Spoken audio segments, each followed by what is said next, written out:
Well, I got my gun up to my shoulder, laying right there on my belly, and I put it up to my left shoulder because I shoot left-handed. And I got all ready, and these dogs was maneuvering around there, so I had to be careful. And now, minute everything was cleared, and I killed that thing. And by that time, Splayfoot and Clell and Mr. Shirt and C.H. Barnaby was right there close.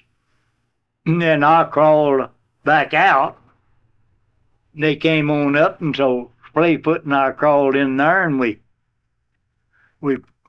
pulled that thing out with a rope, and then we put it on a pole, and it was a lot bigger than the female jaguars in Mexico.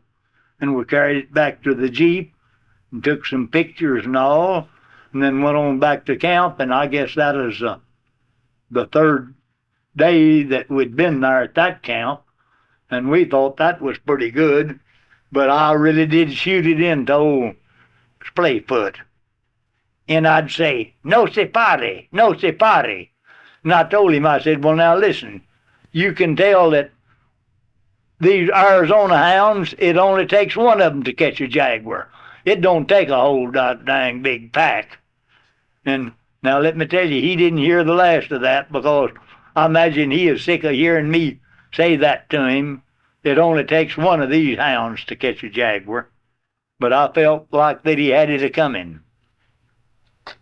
So anyway, I think it was fourth day we didn't run anything. Well, the fifth day we were out there walking along up by the edge of the jungle, and in a cow trail that run right along by it. And it was real dusty. And it was dusty as the dickens. And we hit this track, and these dogs could take it a ways, and then it got pretty hot, and they couldn't trail it in this dusty trail. So we just put our dogs back behind us, and we was trailing it ourselves, going right up this dusty trail. And Barnaby was with us. Well, we got up there quite a ways, and it began to get up in the day and get hot. And after a while, he said, "You guys are not going to catch that jaguar." I said, "Well, C.H., I don't know whether we are or not, but we're trying to, and you got to try and put out if you're going to catch this stuff." "Oh," he said, "you're not going to catch it." He said, "I'm going to stop." I said, "Well, don't you try to go back to camp by yourself, because if you do, you'll probably get lost and never get back." And right out just a little ways, there was a big old tree sitting out there. But one thing good about it, if you got out of that jungle, there was a good breeze would come up about 10 o'clock every morning. And this tree sit out in this opening, and a pretty good breeze out there. And he is getting hot and sweating. And I said, "Well, you go out and get under that tree in that good shade in the breeze, and you wait there till we get back." I said, "Now I'll tell you what we're going to do. If we catch that jaguar here close and the tree it, well, we're coming back after you. But if that jaguar is fighting these dogs on the ground, we're going to kill it. We're not a-coming back after you, because you ought to be with us." He says, "Well, I don't expect you to." And we had these same 4 females that we'd had when we caught the other one. So, but he said, "Well, I wouldn't expect you to," but he says, "You're not going to catch it anyway." I said, "Well, I don't know whether we are or not." So we just went on. He went out to that tree and got in under it. So I'll bet we hadn't went over a quarter of a mile from him, if that far. And just kind of around a little point in the jungle, and boy, the buzzards just swarmed out. And that jaguar had went out on that flat there and caught that drawn cow and killed her and drug her over and had her there in the edge of this jungle. And she was laying right there at the cow, right there at her kill. And these buzzards wasn't down there eating on that kill, because that jaguar was laying there keeping them from it. They were all in those trees. And when those buzzards all flew out of those trees, well, we knew nearly that there was a kill there. And these dogs were right with us. Why, they smelt that jaguar right there. And boy, they bawled, and away they went. Well, they didn't go just a little ways down through this jungle, and we were running down in the jungle, but in a little kind of opening where we could run. And we was just a running to beat the dickens. And old Cloud seen this jaguar, and he just raised up and shot, and down it went. Well, in a little bit, it just jumped up, and away it went. Well, they run quite a ways farther, and we was using this old 35 Remington automatic, and right there in a small clump, probably 20 feet around it and real thick, was the bait in there. And this thing would hang up so much, we'd shoot it single shot. So he run in there and shot this jaguar and then run out. And I said, for God's sakes, let me kill it for you. So he handed me that old gun, and I put a cartridge in it, and I run in there, and the jaguar was laying there dead. And I just shot it.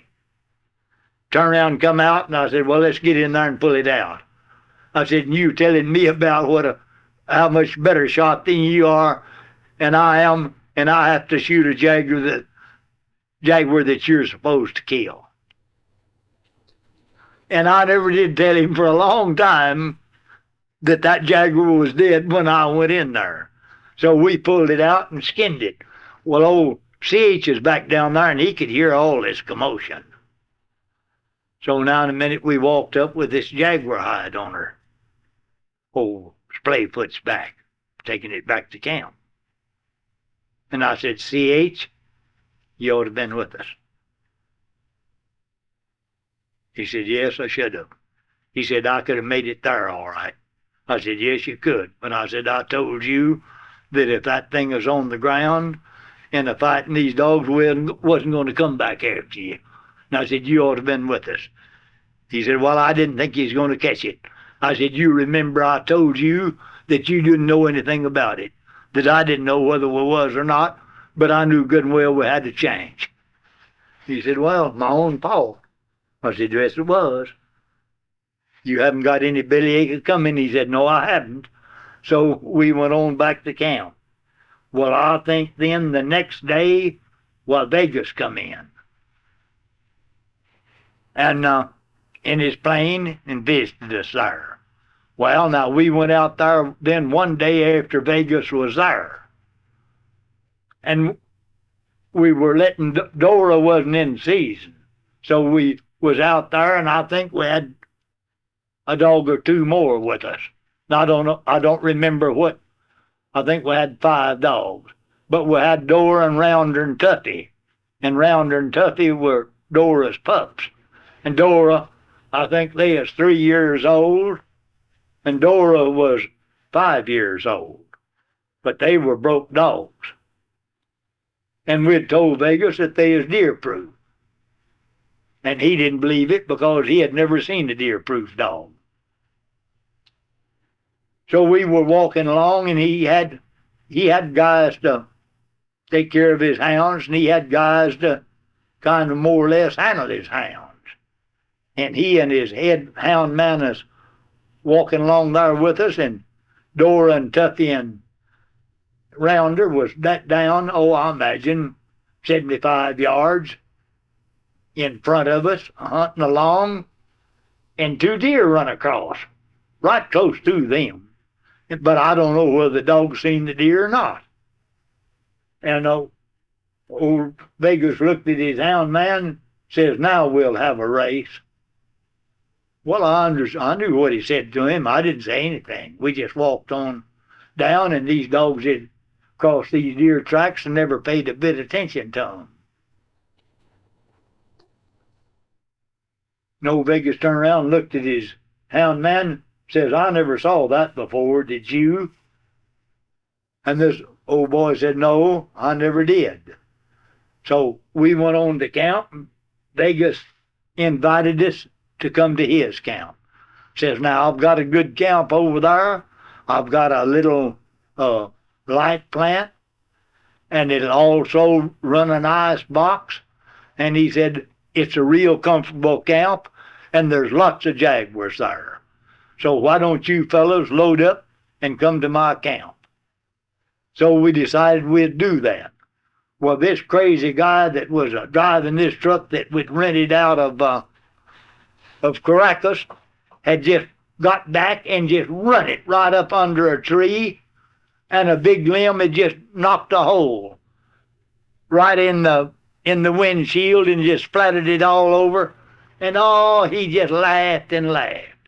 So we went to Monte Carlo and hired another truck and told him to take that truck and go back to Caracas. We didn't want him anymore. So we brought that other truck out there and loaded all of our stuff and our dogs and us in it, and away we went.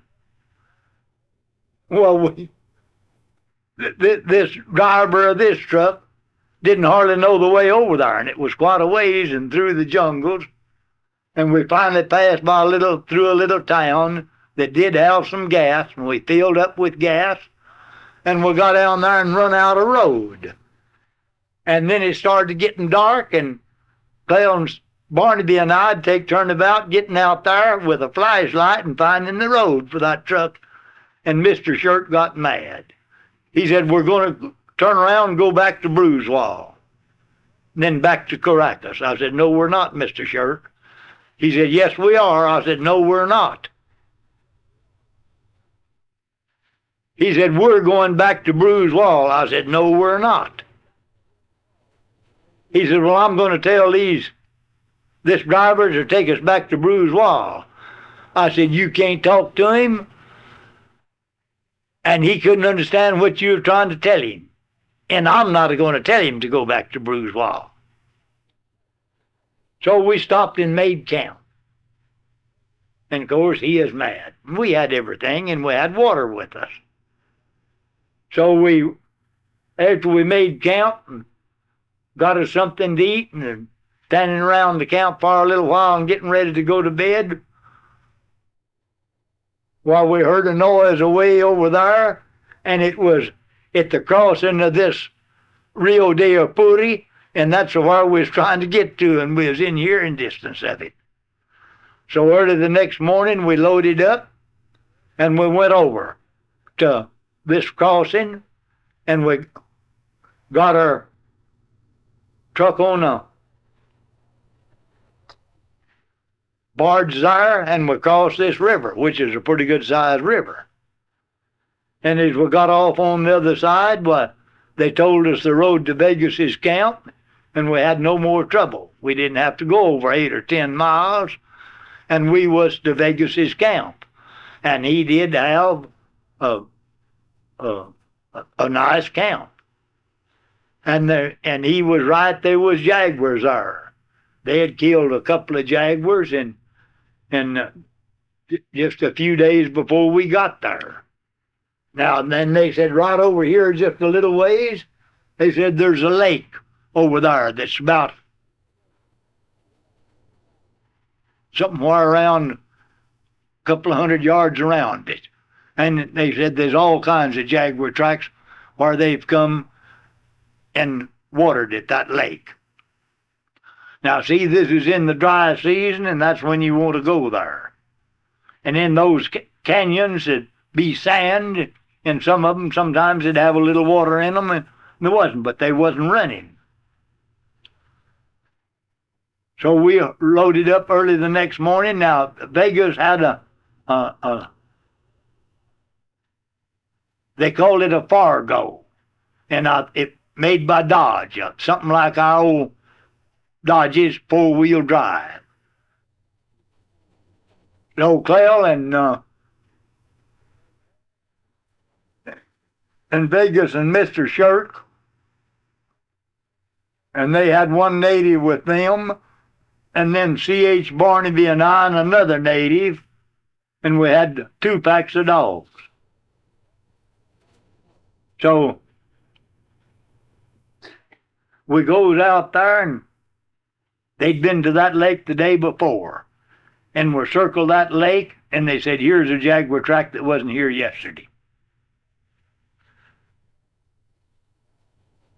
So I said, well, I'm going to yank our hound, that 1 pack there out of there and take after this jaguar. Now, Vegas had some hounds there too. And I said, y'all can go on, and we're going to take after this one. This native and C.H. and I, of course, he had the machete. And I had this old Remington rifle, and he had his shotgun. So we put those dogs on that track, and they hadn't went but just a little ways. Till that native come up to me and says, I can tell you one thing. Says, you can catch lots of jaguars here with those dogs, because I've never seen any hounds that'd get up and work a track and act like those. He said, that's by far the best dogs that I've ever seen. And in a little while, we had that jaguar jump, and it wouldn't tree. And it went quite a ways a fighting them.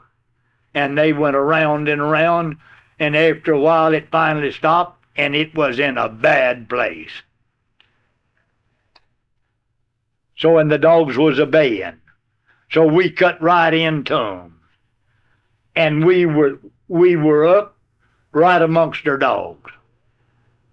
And I looked, and I know it wasn't over 10 or 12 feet from me, and right through a little part of that jungle, I could see that jaguar, and it was laying down. Now, that's how hard those dogs had run and fought that thing, and it was so hot, it was laying down. And I whispered to C.H. and got him up there, and I said, there that thing is, kill it. He said, where? I said, laying right there, right there. I can't see it. I said, there it is, laying down. And now in a minute, well, of course, it heard us. Well, it jumped up. When it jumped up, he seen it, and he just stuck that old shotgun in there and pulled the trigger and had a slug in it, and it hit it right in the middle of the neck, and boy, down that thing went, and it was dead. Well, we pulled it out and put it on a pole and carried it back down there, and here was to one of those streams, and it had just a little water in it. So we got in the shade, and we hung this thing up in the shade. And 2 hounds were out of commission. They couldn't go because they were hurt too bad. So we tied those dogs so they could be sure and be in the shade no matter how long we was gone. And so we pulled out on up a ways. And after a little bit, well, we hit where these streams had kind of forked a little, and just a little water in them in places, and it would be just a trickle. And now in a minute, we heard their dogs coming right straight towards us. So I just got mine back there with me, and when their dogs come up right close to us, and they turned up this other little drainage, well, I turned ours loose, and away they went. And I guess we only had about 4 dogs left. And Dora was one of these, I remember, that was in our pack. But anyway, it wasn't too far till they treed this jaguar, and it was another female, and a good big animal. So we came up to it, and one native and C.H. Barnaby shot it, and it died out of there wounded, and old Dora run up, and I was standing right there and seeing this happen. That jaguar never grabbed it with his claws or anything like they'll usually do when they bite one. That thing just reached out and snapped her and broke her shoulder, and then wheeled and jumped into the jungle, and I jumped into the jungle right after it, and the other stopped it for just an instant, and I killed her. So we went on back to the Fargo Power Wagon and went back. Well, then in a few days, well, this same native and Barnaby and I went over in the Power Wagon, and Mr. Shirk was in the Power Wagon, and we stopped, and we were going to have to walk right up through the jungle, maybe 2.5, 3 miles, somewhere in that neighborhood. Well, that was a part of the jungle that had bulged out and was kind of egg-shaped. And at the upper end, they were supposed to be waiting up there for us with that Power Wagon.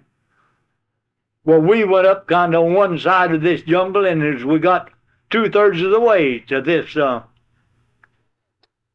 Power Wagon, well, we picked up the tracks of a big male jaguar. And I knew at that time we hadn't killed a real big male. And when I looked at that track, I knew that it had to be a big male jaguar because it was big. And it was kind of going back down through the jungle, kind of paralleling the way we had went up.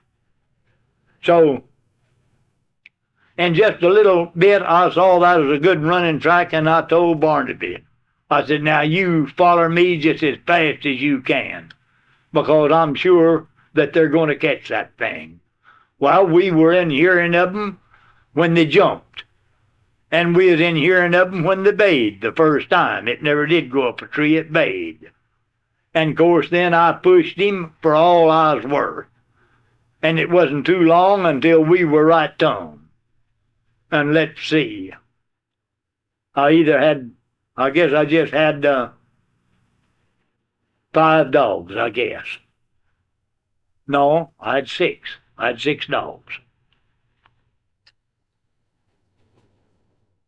And here, when we got to them, there 3 of them was standing out, looking into grass that was just as thick as grass could be, only it rose up and was twice as high as our head.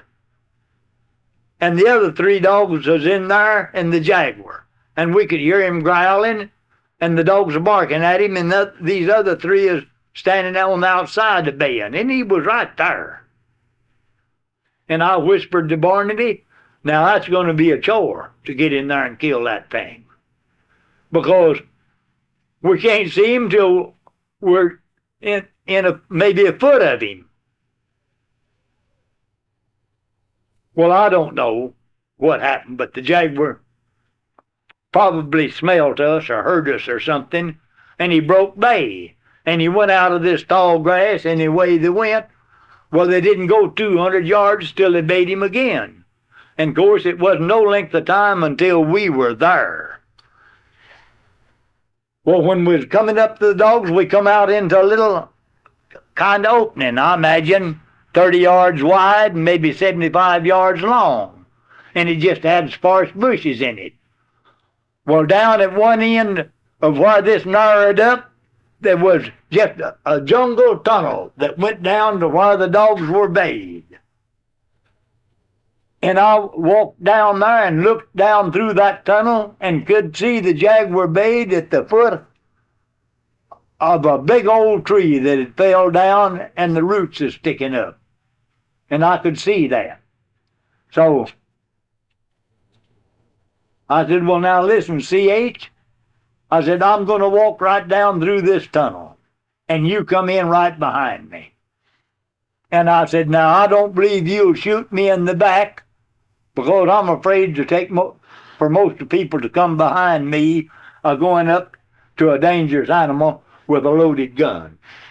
He said, no, I won't shoot you. Well, I didn't finger load that old 35 Remington. I had several cartridges in it, but I was afraid of it, because it'd hang up every once in a while. And I figured when the chips was really down, but that's probably what had happened, but I couldn't help it. That's all I had to hunt with. So I said, okay, C.H., are you ready? And this, of course, this poor native, he's standing there back there quite a ways behind us, and all he had was a machete. And old Sid said, well, I'm ready. So I leaned over, and I had to lean over to where I was just about straight out from my hips. I had to lean way over to go. And I leaned over and started down through there. And I'd only got about 3 steps. And I could see the Jaguar and the dogs maneuvering around. And there was a dog right between the Jaguar and I. And now in a minute he just laid his ears on his head, and he growled and roared, and here he come. Well, I thought he was after that dog. That dog just faded into the jungle, and here that Jaguar come right down through that tunnel right towards me. And he had probably covered half of the distance before I really realized maybe that he was after me. And here he come. Well, when he got up pretty close, within 4 or 5 jumps of me, I guess, or 6, I was all stooped over, and I just stuck that old gun out there and didn't think I could possibly miss him, and pulled the trigger, and the gun hung up, and that Jaguar never checked. Well, I couldn't stand there with that gun hung up and in face of that thing, so I run backwards. Well, Barnaby had just leaned over to come in, and when he heard me shoot and saw me running backwards, well, he run backwards for a few steps out in this kind of open. And just as I got out, I just raised up and jumped to one side of that opening, and that Jaguar, of that tunnel, and that Jaguar just shot right out. And there Barnaby was out in front of him, and he just took to him. And he run right up to him and just sit down on his kind of his hind legs and his haunches like a quarter horse will when you rope a calf, and reared up and brought his claws up. Now, I don't know why this Jaguar done that, but he kind of turned his right side to him and was kind of swinging into the right to reach out and get him with his claws. Oh, boy, that scared me. And I was trying to unhang that old gun, too, and I was saying to Barnaby, it didn't look like he was going to shoot. And he had a slug in one side and a buckshot in the other. And I was saying, shoot. Doggone it, shoot. And finally, just as that Jaguar's feet was no distance from him, he just stuck that old gun out there and pulled off both barrels. And he missed him with the slug. But he hit him right square in the point of his right shoulder with that full load of buckshot at that distance, which the gun couldn't have been over 3 feet from him, I don't believe, if that far. I don't think it was that far. Well, it knocked that Jaguar down for just an instant on his side, and he just jumped right back up on his feet. And that shoulder wasn't even broke to where he couldn't use it. I couldn't even tell that he couldn't use it as good as he did any of them. Well, right there is where maybe our hounds saved our neck. Because when those bullets went to going off, those hounds were right there, and they went to going up and getting that Jaguar by the hind end. And he just made a few jumps out and still wasn't back in the bad jungle, and jumped out there and went to fighting those dogs. Well, he jumped out there and grabbed one of them right square in the small of the back, kind of in front of the hips, with both claws, so that's with both front feet, and that showed that that shoulder wasn't hurt very much, and pulled that dog up, and I was still watching it and trying to unhang that gun, and opened his mouth to bite that dog. And it was a red speckled hound we called Rip, I believe. And when he done that, old Nag run up behind him, a big blue tick, and grabbed that Jaguar right by the hips, and that old Jaguar just jumped and snorted and turned that red speckled dog loose that he had in his claws, and he never did bite him. And when those claws come out of that dog, they just popped like sticks. And the dog got away. But he was hurt, and he was out of the fight. So finally the Jaguar got back in deeper in the jungle. And I got this old gun unloaded, and that made 5 more bullets that I had. Well, I wouldn't load it up anymore, only finger loaded. That meant one at a time. So I put a bullet in there and run in there and shot him. Turned around, run out, and I still didn't kill him. There's something matter with that ammunition. No telling how old it was. And I done that, and I had that Jaguar shot all over. I had him shot in the head and the shoulder and in behind the shoulders, and I shot up all my cartridges. And he still wasn't dead. Well, Barnaby had shot all of his, but he had shot 4, and he had 2 left.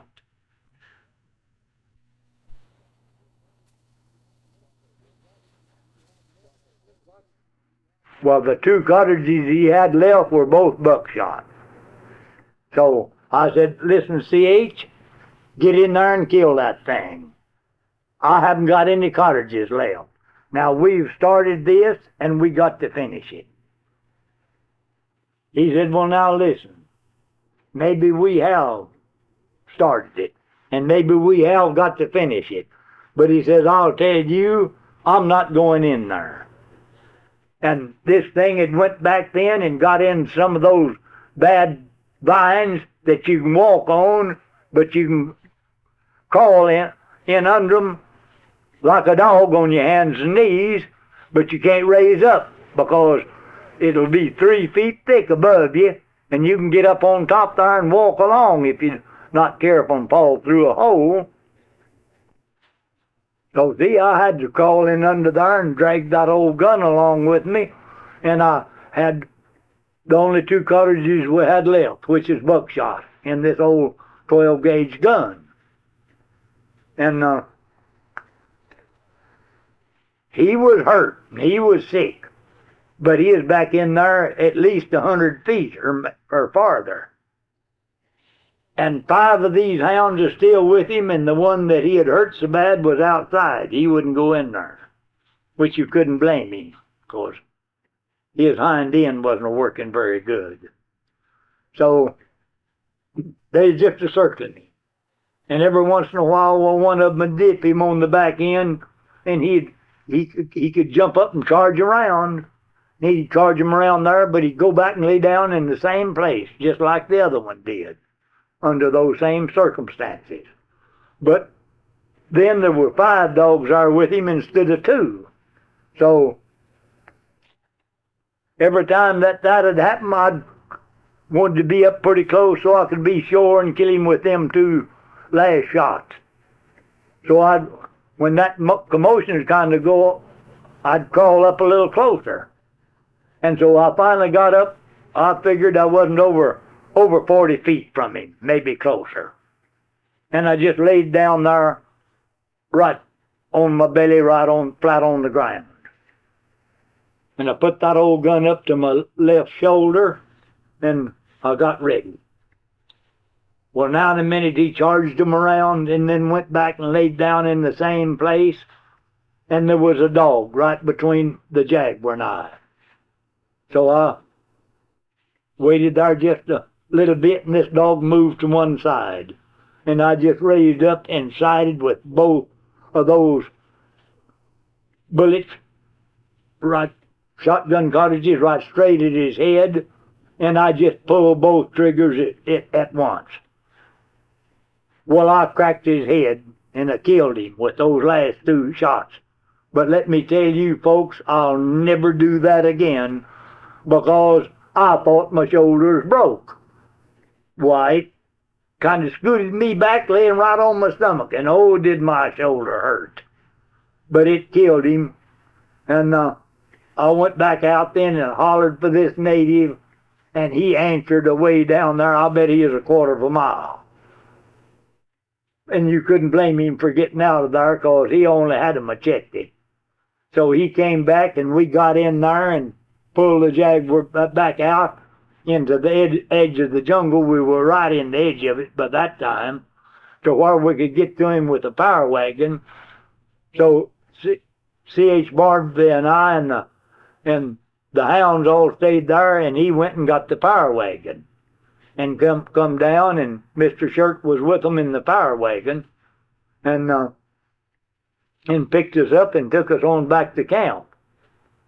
And I thought that poor C.H. Barnaby was still pale when Mr. Shirt got there over that, because that was a dangerous proposition, and if that Jaguar would have got a hold of him, he might have killed us both. Because if he had have, I'd have sure hit him over the head with that old Remington gun I had, and tried to have got him off, and he'd probably got a hold of both of us. Well, now, far as I know, this is a record.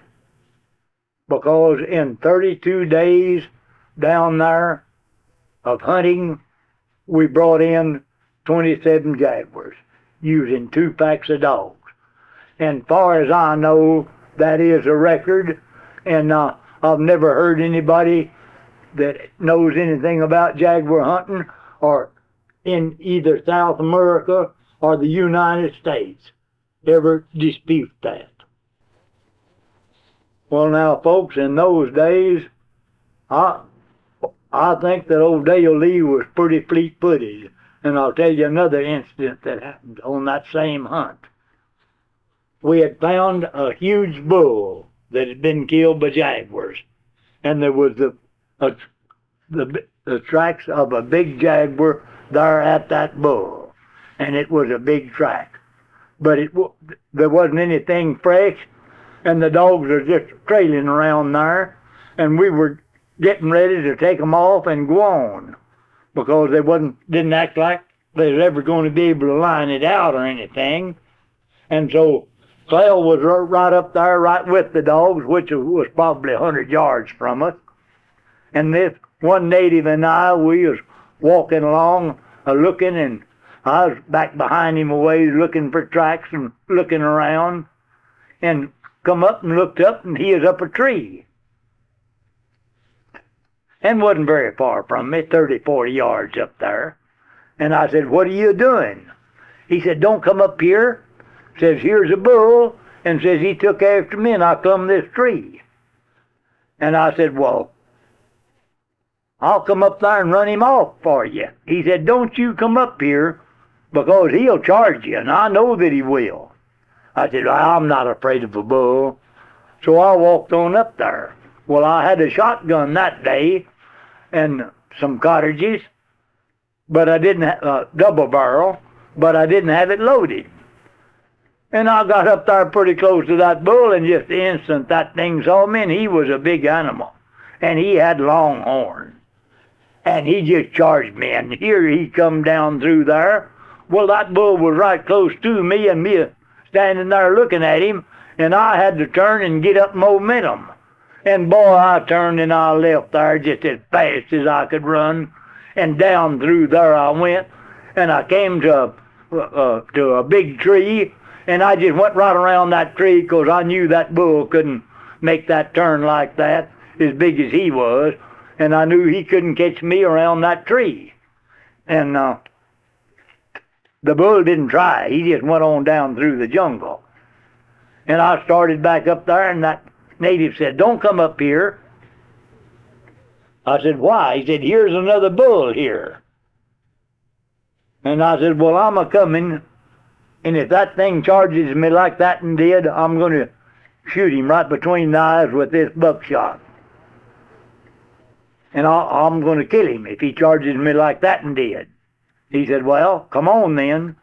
So I went on up there, and that other one didn't charge me, and I run him off. Then that native come down, and he laughed, and he said, says, "You can sure run." I said, "Well, under them conditions, you better run, and you better run fast." He said, "Well, that's true." And he said, "You did run fast." I said, "Say, how far do you think that bull missed me when I went around that tree?" Because I couldn't tell, but I don't think he was very far. He said, I don't believe that bull missed hitting you over 4 or 5, 6 feet at the most. Maybe, I don't believe over 4 or 5 feet when you went around that tree. I said, well, that was far enough. He didn't hit me. So I thought that showed that I was pretty fleet-footed. And that native said, you can sure run. Now, this hunt took place, I believe, just before World War II started. And the fellow that lined up for the hunt, I've forgotten his name, but he had plenty of money, and I believe he was connected to the Army some way, or was taking a bunch of Army contracts. Anyway, he was from New York.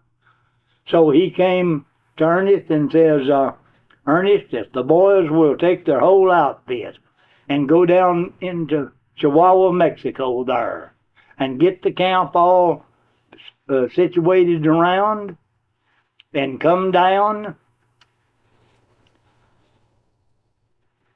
and then come back and pick me up in El Paso, well, I'll meet them in El Paso there, and go on back down with them. And he said, but I don't want to lose no time, because I want to be ready to hunt and everything set up and ready to go when I get there. And I want them to have the game located and have the camp in a spot where there is game. And so Ernest he paid him a good big deposit on the hunt. And so Vincent and I and a fellow by the name of Phil Flint from Cañatía, Texas, went with us. Now he was kind of crippled from the polio, but he got around pretty doggone good to be a crippled man, and he was stout. So Vincent and I went to Cañatía, and that's only just about, I think, 20 miles from El Paso. We went to Phil Flint's, and we got in there one afternoon. We stayed there and got everything ready to pull out early the next morning, and we hit the border, and it took us a while to get across. And as I remember correctly, we was about 130 miles below the border. Well, anyway, we were down between El Paso and Chihuahua City, or where you cross there in Mexico from El Paso is Juarez. And I can't remember now just how long it took us to get there. But we got down in there anyway, and we got back there and found game, and we did make a nice count and got all set. And we had a good pack of dogs.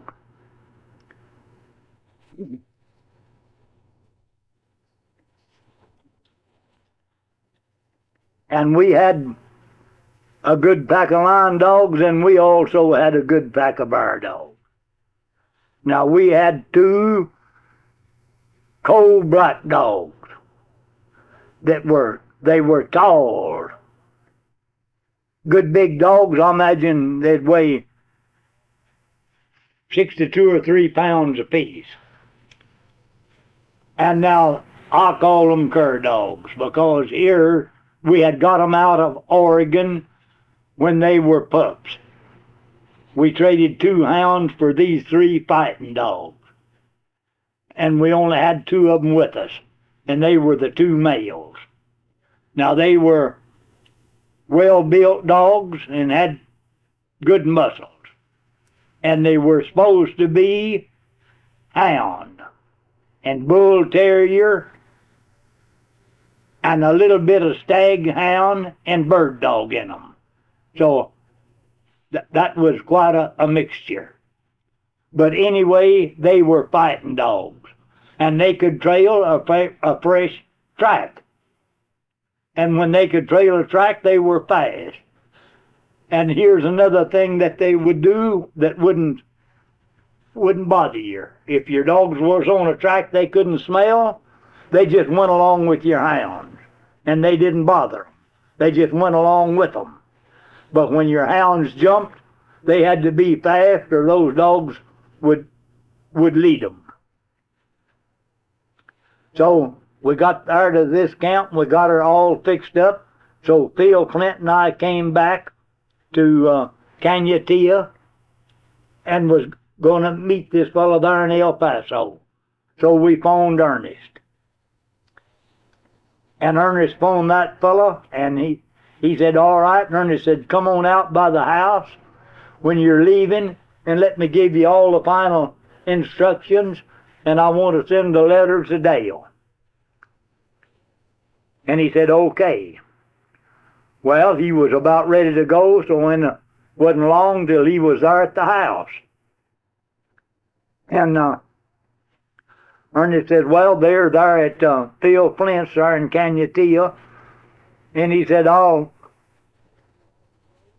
phone them that you're on the road and about when you'll get to El Paso. And we had a place set to meet in El Paso. So that fellow had been there a while, and he'd got all of the instructions, just what to do, and he had this letter that Ernest had wrote to me, and he started to walk out of the house, and the telephone rang. And it was for this fellow. They knew he was coming by there before he started out to El Paso. And he went back and talked on the telephone a little bit, and now in a minute, well, he said, all right. And he hung up, and he said, well, Ernest, he said, I'm sorry. He said, I've got to go to New York, and I got to go there. This is the first plane I can catch out.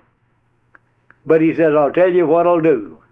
He said, you phone those boys, and you tell them to go on back down there. And they make the hunt just like I'm there. And he said, and bring me the trophies, and I will take them, and I'll have them mounted, and I'll pay for all of the hunt. And Ernest said, well, all right. That fellow said, well, I'm sorry, but says, that's all I can do. Well, Ernest says, that's fair enough. So, of course, when he called me and told me that fellow wasn't a-coming, well, I kind of throwed a fit. And Ernest said, well, let me explain things to you. Says, he told me to tell you to go on back down there and make that hunt just exactly like he was there. And for you to make it and then come on back out and bring the trophies, and he would pay for the whole hunt just like he was on it. And he said, so I think that's fair. And I said, well, I think it is too. We'll go back down there and make one.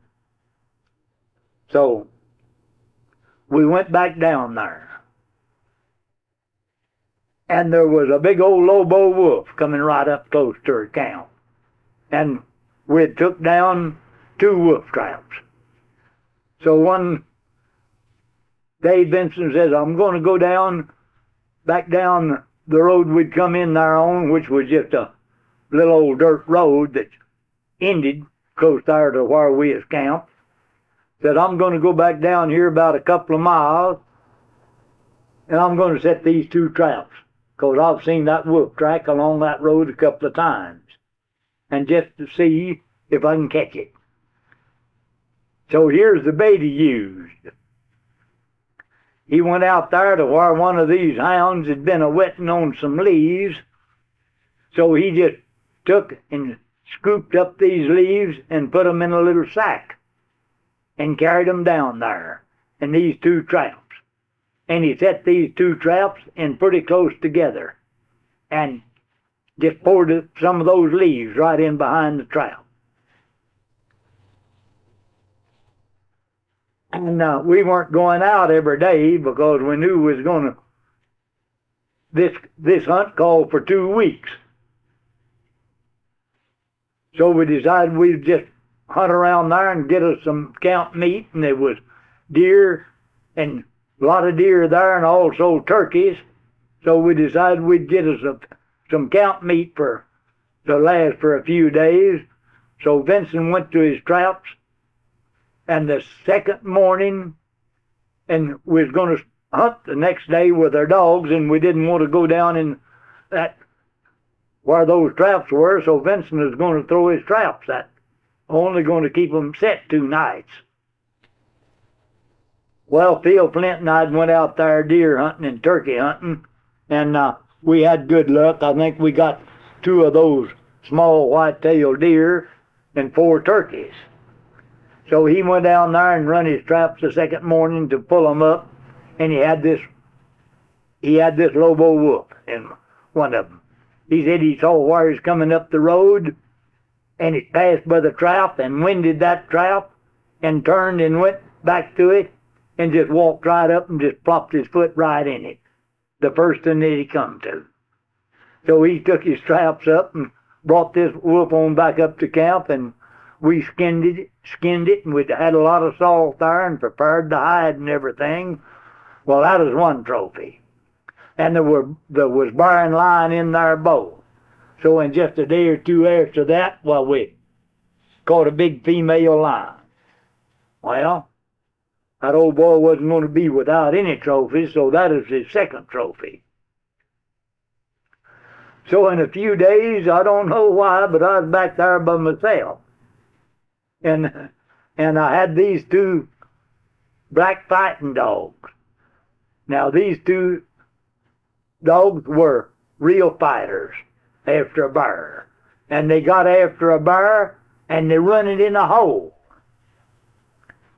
So I got down there and got fooling around, and this old bear wasn't very far back there, and he'd snort and everything.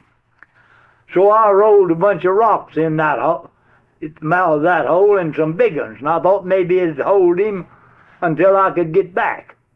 So I took the dogs and went to camp, which wasn't too far, but it must have took me an hour to get back there. And Phil Flint and Vincent was both in camp. And I said, "Come on, boys, saddle up." I said, "Let's go back over there and get that bear. I got him stopped up in my hole. If he gets out, well, we'll take after him and see if we can catch him again." So we went back over there, and we had these 2 fighting dogs. So we wouldn't let those dogs, we'd keep them beat back away from that hole. So we got down there, and we couldn't make him come out, and it was a big bear too. But he was just there was a few grizzlies in there, but this wasn't no grizzly. This was just of the black bear species. But he was a big bear. We couldn't get him out, so we set a bunch of sticks afire and poked them back in there. And after a bit, well, the smoke began to roll in out, and we could smell her. And I said, "Well, we're burning something up in there. I can smell the hair." And now I meant that old bear come up and kind of stuck his nose up there, and Vincent shot him right down. He was standing above him, and he shot him right down through the nose with a .22.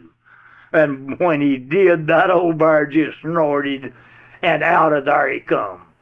Well, when he jumped up on a rock, and all that hair kind of stood up, well, he looked huge. And off of that mountain he went, and those dogs right after him. And I told Vincent and Phil Flint, I said, we might have made a mistake by doing that, because we could have killed that thing when it jumped out on that rock. And we hurried down there a little ways, and we saw him come out across this canyon and up on the other hillside. And boy, one of these black dogs was in the lead. And he just run up and just grabbed that thing. Well, that bear just turned and charged him, and he run off. The dog went on down the hill, and the bear turned back. Well, the next dog was half Jew lion, half walker.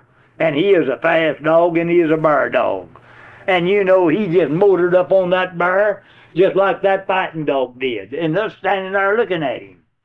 And he grabbed him right by the hind end. And that bear turned around and charged him, and then stopping and trying to go back on up that hill, he just went right down to the bottom of the canyon, and the first good pine tree he found, well, he climbed it. And of course, they all started barking trees, and we laughed, and went on down there and killed this bear and went on back to camp. And then we hunted there a few more days, and we didn't do any more good there. And so we had this guy 3 trophies. And with this one bear, well, the last one we'd killed, we still would roll out the hide and then we'd roll it up. And we had it salted real good. And a Spaniard came in there. They had a big Spanish settlement there, and they were Spaniards from Spain and was on the wrong side of the fence when old Franco took over as dictator of Spain, and they had come to Mexico, and they brought a lot of money, and they had bought a bunch of land back there, and there was a regular colony of them. And some of them were dark complected, but some of them were real fair people too.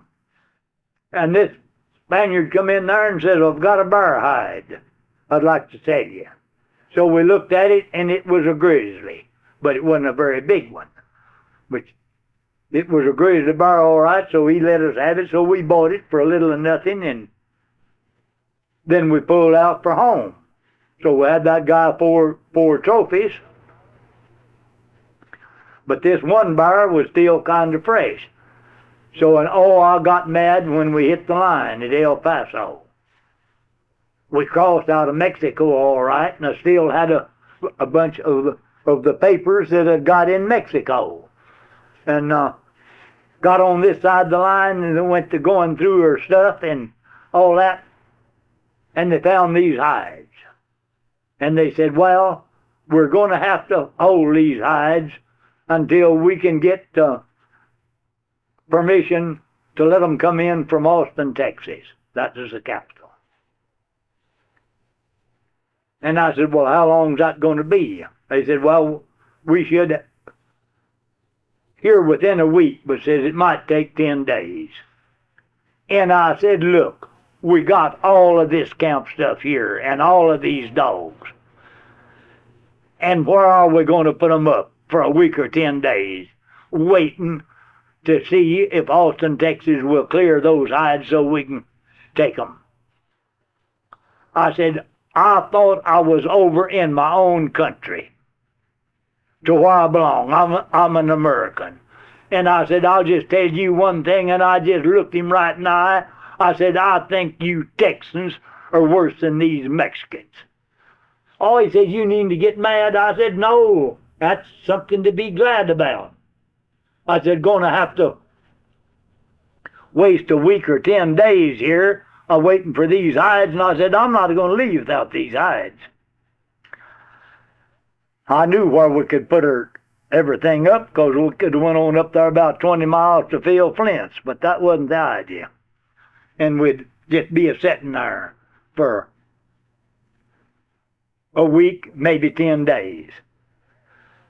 So this fellow said, well, says, if you'll let us have those Mexico papers that you've got going into Mexico, well, I said, I guess we can let you go. Said, where are you taking them?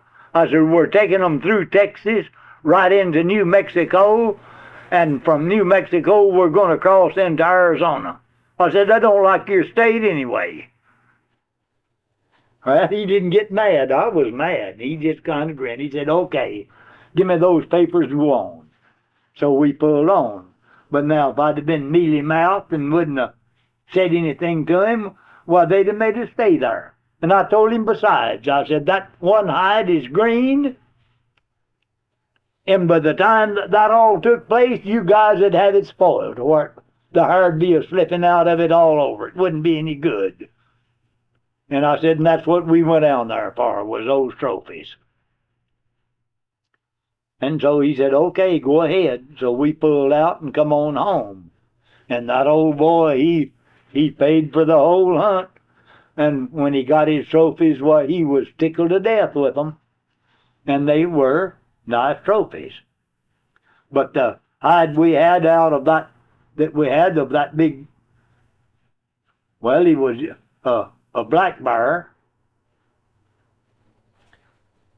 No, he wasn't. He is brown because, but not a dark brown, fairly dark. But those natives told me they'd never seen a real cold black bear there. But that bear was of the black bear species. But they said they were all from light brown to real dark brown. But anyway, well, that hide was a lot bigger than that grizzly hide that we got from that Spaniard. I don't imagine that grizzly hide was probably all awful bear that is over maybe 3 years old, maybe not that old.